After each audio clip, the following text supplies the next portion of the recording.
Hi guys, நான் தான் அவங்க ஜெனிமைங் பேச. நமக்கு என்னென்ன ஒரு சோகமான விஷயம் என்னென்னா, ரொம்ப நாள் நம்ம கூட வேலை செஞ்சுக்கிட்டு இருந்த மல்டிமீட்டர் பார்த்தீங்கன்னா இறந்து போயிடுச்சு. புது மல்டிமீட்டர் பார்த்தீங்கன்னா வாங்கியாச்சு. இதோட ரேட் வந்து பார்த்தீங்கன்னா 400 ரூபா. ஓகேவா? இதில் என்ன பண்ண போகிறோம்னா, இன்றைக்கி உங்களுக்கு எப்படி கரண்ட் செக் பண்ணுறதுன்னு நான் இன்றைக்கி சொல்லி தர போகிறேன். அதுக்கு மேலே நம்ம மல்டிமீட்டரை அன்பாக்ஸ் பண்ணி உள்ளே என்ன இருக்குன்னு பார்த்தலாம். இன்னும் வந்து பார்த்தீங்கன்னா சோப்பு, அப்புறம் பார்த்தீங்கன்னா எலி மருந்து சீட்டு அதெல்லாம் இருந்துச்சு. அப்புறம் இன்னொரு முக்கியமான விஷயம், போன வீடியோக்குள்ளே ஒருத்தர் கமெண்ட் பண்ணியிருந்தாரு, என் பேரை சொல்லுங்க ப்ரோன்னு. அவரோட பேர் வந்து பார்த்தீங்கன்னா நந்தீஷ் ப்ரோ சொல்லியாச்சு.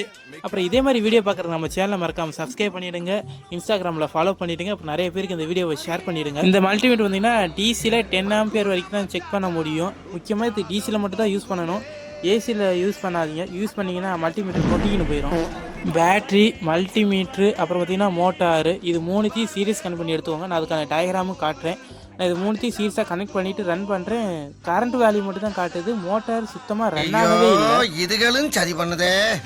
அப்புறம் இன்னொரு மோட்டார் எடுத்து அதே மாதிரி எல்லாத்தையும் சீரியஸ் கனெக்ட் பண்ணி எடுத்து வச்சுக்கிட்டேன். பார்த்தீங்கன்னா மோட்டர் ஃப்ரீயாக ரன் ஆகிற பார்த்தீங்கன்னா கரண்ட் வேல்யூ கம்மியாக இருக்கும். அதுவே நீங்கள் மோட்டாருக்கு அதிகமாக லோடு கொடுக்க பார்த்தீங்கன்னா கரண்டோட வேல்யூ இன்க்ரீஸ் ஆகும். இதில் பார்த்தீங்கன்னா 6, 7, 9 வரைக்கும் கூட போச்சு கரண்டோட வேல்யூ. அப்புறம் இதே மாதிரி மல்டிமீட்டர் வச்சு வேறு என்ன உங்களுக்கு டெஸ்ட் பண்ணுங்கிறது மறக்காமல் கமெண்ட் பண்ணிட்டு போயிருங்க. தேங்க்யூ ஃபார் வாட்சிங்.